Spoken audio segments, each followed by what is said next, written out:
Hey everyone, hope you're doing well. Today on Sawtooth Mountain Outdoors, we are going to cover the Eureka Alpenlite 2XT tent that I have behind me here, and kind of my thoughts on it after having used it on a 2-week-long camping trip on the North Shore of Lake Superior, where I experienced plenty of rain, sleet, some light snow, a thunderstorm, and a couple of gales. So let's jump into it.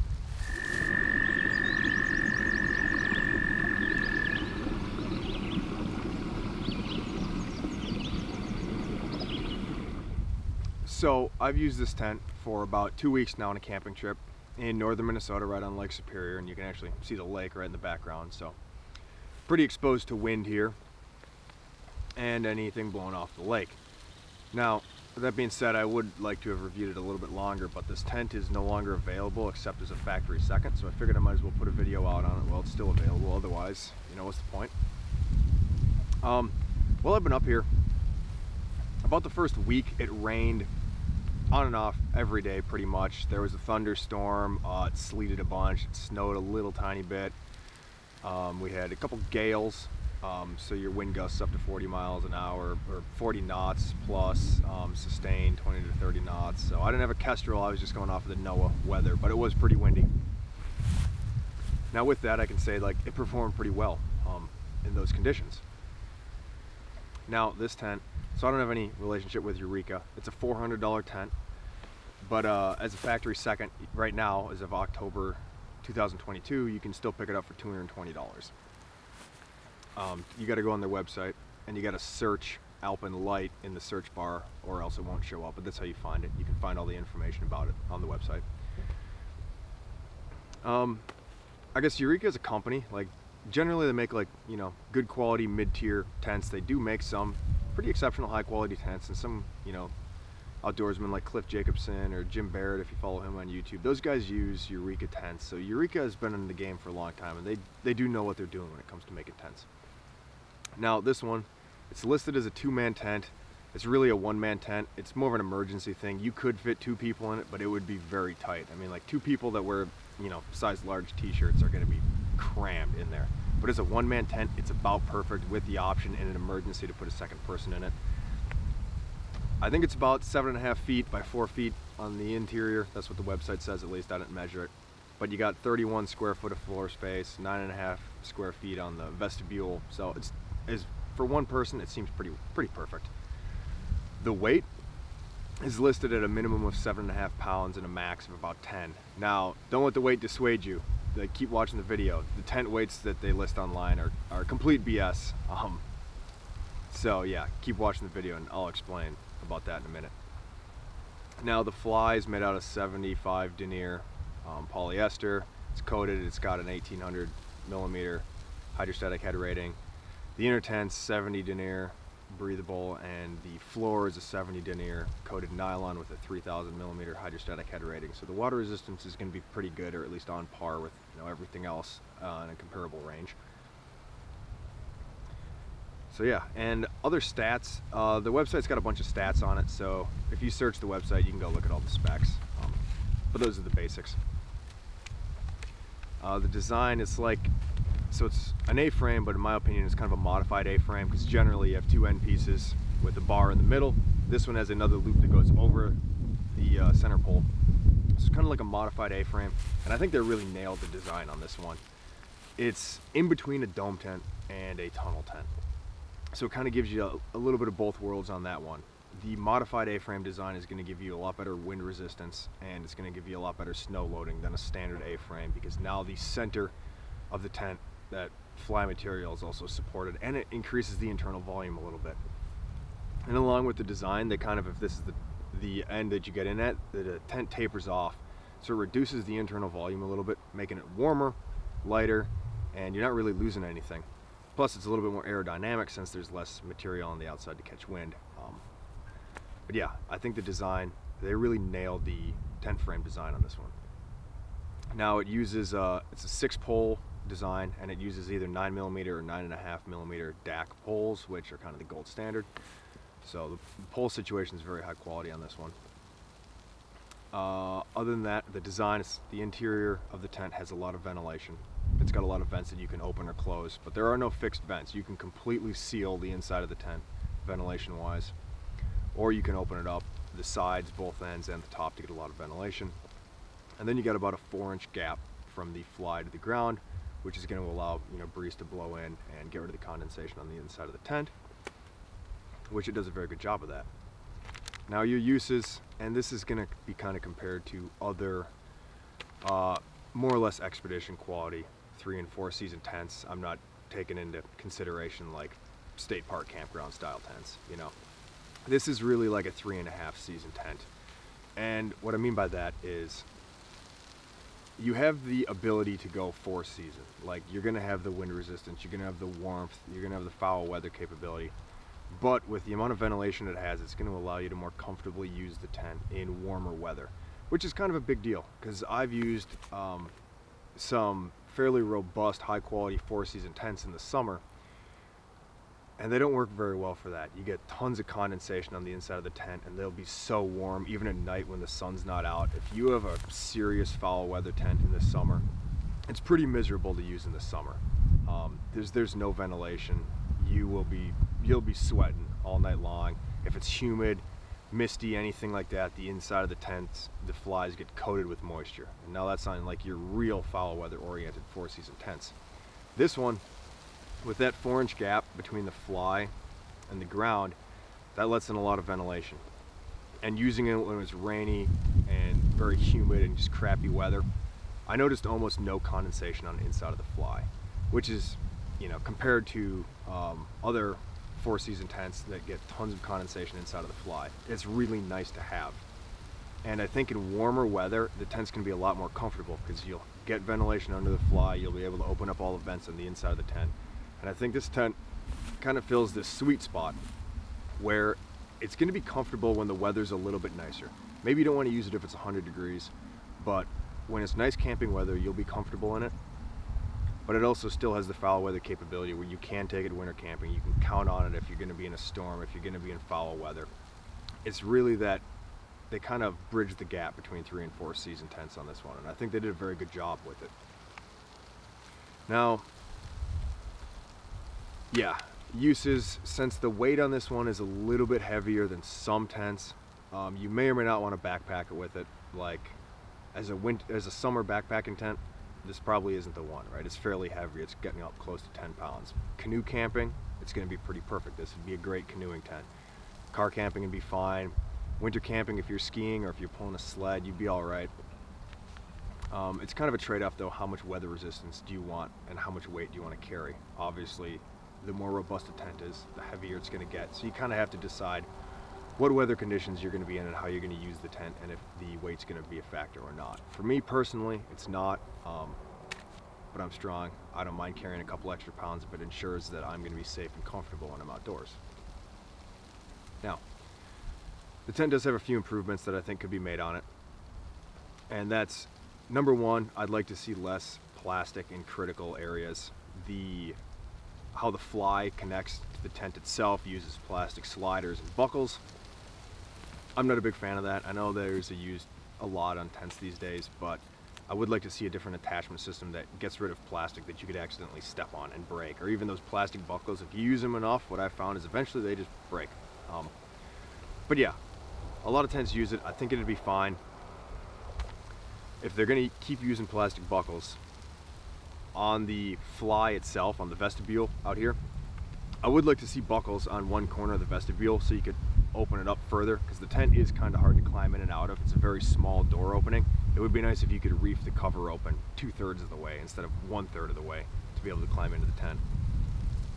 Otherwise, it could use a little bit of elastic where the fly mounts to the frame holes instead of Velcro. Right now it's Velcro is how the fly mounts onto the frame.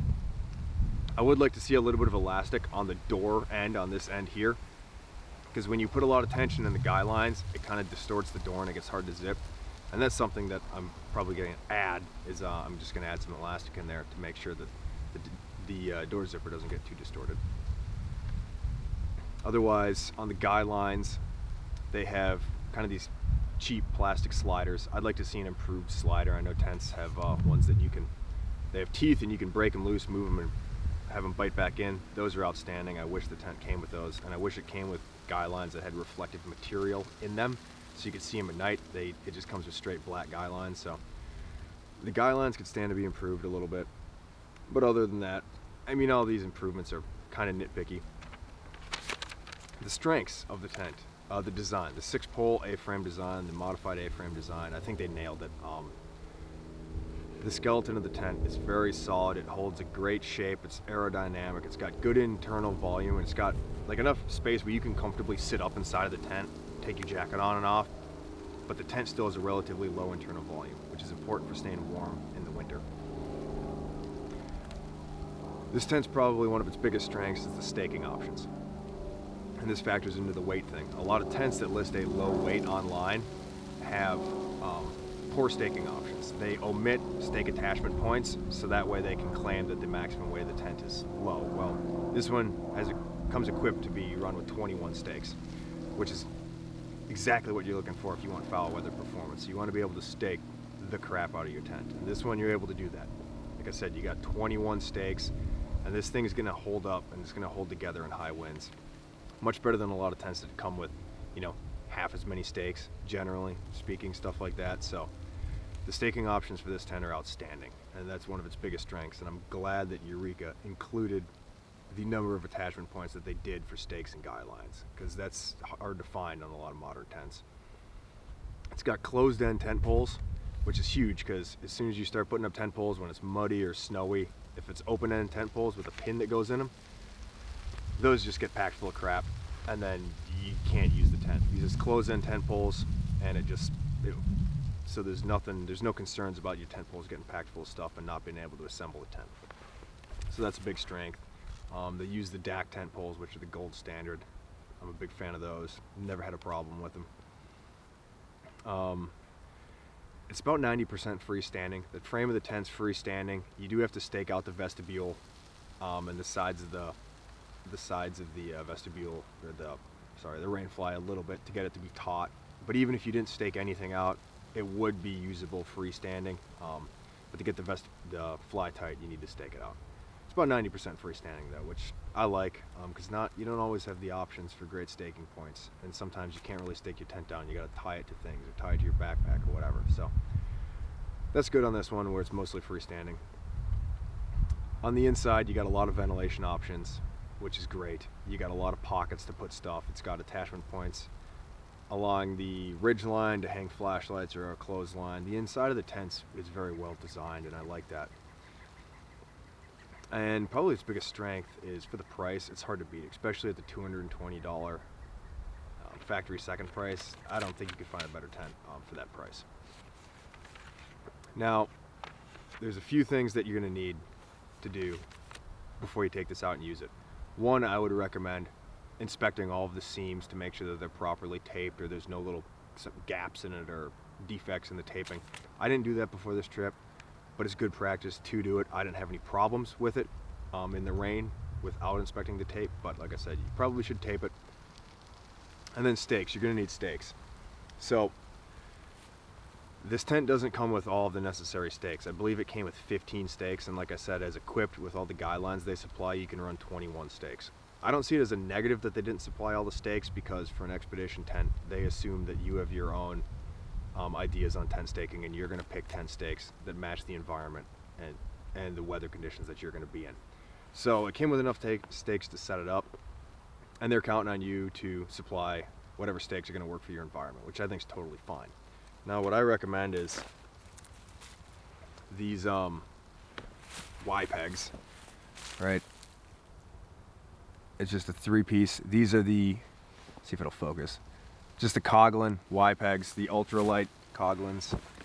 They're like $1.25, $1.50. You get them at Walmart or on Amazon or whatever. I just upgrade all my tents with these because I find they hold really well.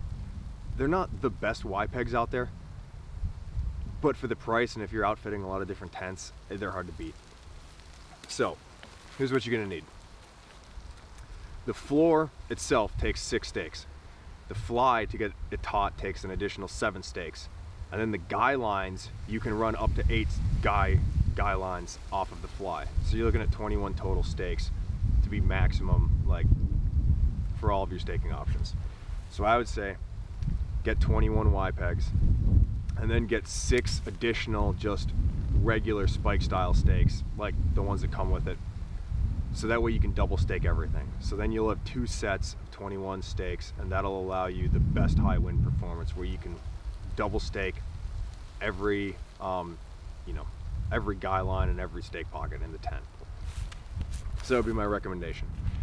You probably could get by on the fly with 6 or 7 stakes instead of 8 if you run multiple guy lines to one stake, which I'm going to do to expedite the speed that it takes to set the tent up.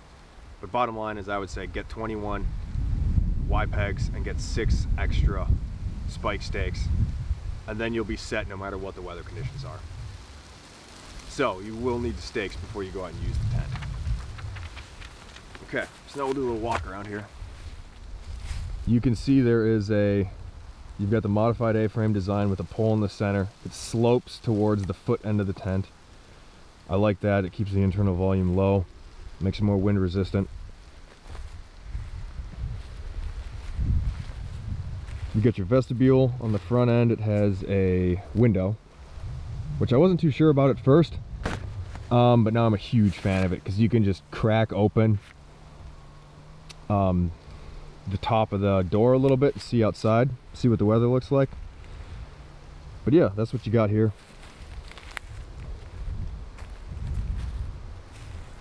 As you can see, on each side you have 3 guy lines, and then you can run one off of each corner.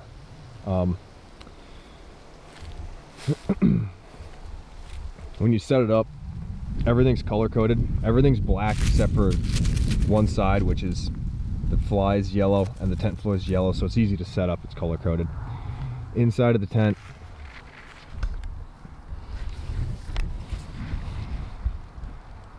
here's what you got.